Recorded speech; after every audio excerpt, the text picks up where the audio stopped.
بسم اللہ الرحمن الرحیم۔ جنت کے اللہ عز و جلال نے 8 دروازے بنائے ہیں اور جہنم کے 7 دروازے بنائے ہیں۔ سیدنا ابو ہریرہ رضی اللہ تعالی عنہ روایت کرتے ہیں، رسول اللہ صلی اللہ علیہ وسلم نے فرمایا، جو نماز کا بڑا ہی پابند ہوگا، باب الصلاۃ سے اسے آواز آئے گی، آجو تم پختہ نمازی تھے، جنت میں اس دروازے کی طرف سے آجو۔ اور جو فرض روزے رکھنے کے ساتھ نوافل کی بھی چاہت اور تمنا رکھتا ہے، اسے آواز دی جائے گی، باب الریان سے جنت میں آ جاؤ۔ اور جو اعلاء کلمت اللہ کے لیے، اللہ کے دین کی سربلندی کے لیے جہاد کرتا ہے، اسے باب الجہاد سے، جہاد کے دروازے سے جنت میں آواز دی جائے گی، آ جاؤ جنت۔ اور جو ہر وقت صدقہ کرنے کو پسند کرتا ہے، اسے بلایا جائے گا کہ باب الصدقہ سے جنت میں آ جاؤ۔ رسول اللہ صلی اللہ علیہ وآلہ وسلم کا فرمان یہ بھی ہے، اللہ کی راہ میں جہاد کو لازم پکڑو، یہ جنت کے دروازوں میں سے ایک دروازہ ہے۔ جہاد سے جہاں امت کے غم دور اللہ تعالیٰ کرتے ہیں، وہاں اس کے فکر بھی دور کر دے۔ رسول اللہ صلی اللہ علیہ وآلہ وسلم نے یہ بھی فرمایا، صحیح بخاری کی روایت ہے، کہ جنت کے دروازے تو تلواروں کی چھاؤں تلے ہیں۔ رسول اللہ صلی اللہ علیہ وسلم نے ایک اور حدیث میں یہ بھی فرمایا، صحابی روایت کرتے ہیں قیس بن سعد رضی اللہ تعالی عنہ، کہ رسول اللہ صلی اللہ علیہ وسلم نے مجھے فرمایا، میرے صحابی میں آپ کو جنت کے دروازوں میں سے ایک دروازے کے متعلق خبر نہ دوں؟ میں نے کہا کیوں نہیں؟ تو رسول اللہ صلی اللہ علیہ وسلم نے جس دروازے کی خبر دی، وہ جنت کا دروازہ کیا ہے؟ لا حول ولا قوة الا باللہ۔ جہاں باب الصلاۃ ہے، باب الریان ہے روزے داروں کے لیے، باب الجہاد ہے، باب الصدقہ ہے، وہاں اللہ کے رسول نے لا حول ولا قوة الا باللہ اس کو بھی جنت کا دروازہ قرار دیا ہے۔ اور شاید کہ اسی روایت کو سامنے رکھتے ہوئے باب الذکر بھی کہنے والوں نے کہہ دیا۔ آپ صلی اللہ علیہ وآلہ وسلم کا فرمان ہے، باپ انسان کا یہ جنت کا درمیانہ دروازہ ہے۔ والدین کی خدمت، ان کا احترام، ان کی عزت، ان کی فرما برداری اگر کرو گے تو سمجھ لو جنت کے درمیانے دروازے کی تم نے حفاظت کر لی۔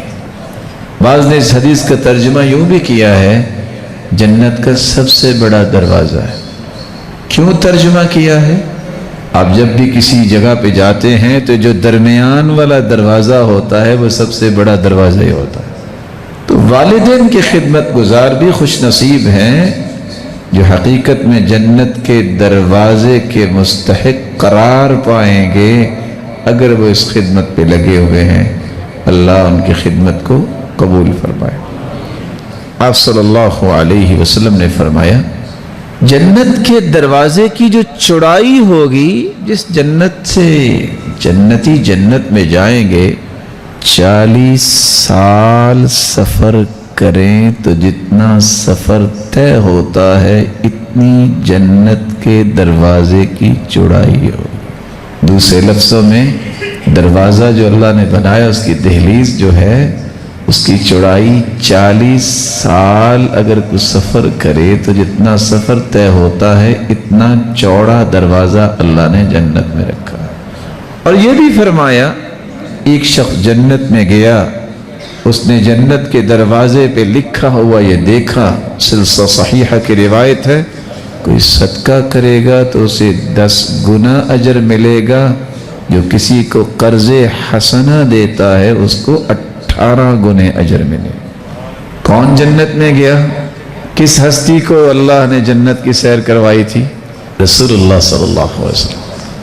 آپ کے علم میں ہوگا کہ سوموار اور جمعرات کو روزہ رکھنا چاہیے. کان یصوم یوم الاثنین و یوم الخمیس. اللہ کے رسول سوموار کے دن بھی اور جمعرات کے دن بھی روزہ رکھا کرتے تھے. راز کیا ہے؟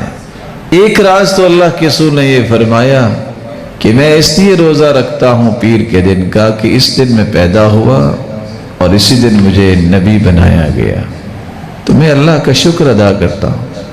دوسری روایت کے الفاظ ہے تفتح ابواب الجنہ، جنت کے دروازوں کو سوموار کے دن بھی کھولا جاتا ہے اور جمعرات کے دن بھی کھولا جاتا ہے، اور سوموار کو اور جمعرات کو اعمال پیش کیے جاتے ہیں اور ان اعمال کی روشنی میں پھر اللہ انعامات کا اعلان کرتے ہیں. رسول اللہ صلی اللہ علیہ وسلم کا فرمان ہے جنت کے دروازوں کو سب سے پہلے اللہ تعالیٰ کھولیں گے تو میرے لیے کھولیں گے. بلکہ رسول اللہ صلی اللہ علیہ وآلہ وسلم نے فرمایا کیا جنت کی چابی لا الہ الا اللہ نہیں؟ صحابہ نے کہا کیوں نہیں؟ پھر آپ نے فرمایا وَلَكِنْ لَيْسَ مِفْتَاحٌ إِلَّا لَهُ أَسْنَانٌ، جتنی بھی چابیاں بنی ہیں اس کے دندانے بھی تو ہوتے ہیں نا. فَمَنْ جَاءَ بِهِ، جو چابی تو لے کے آئے گا اور اس کے دندانے ہوں گے اس کے لیے تو تالا کھول دیا جائے گا دروازہ، اور جس کے پاس چابی ہی نہیں یا چابی میں دندانے ہی نہیں وہ کیسے دروازہ کھول پائے گا. اللہ عز و جلال ان خوش قسمت لوگوں میں ہم سب کا نام شامل کرے جو ان دروازوں سے جنت میں جائیں.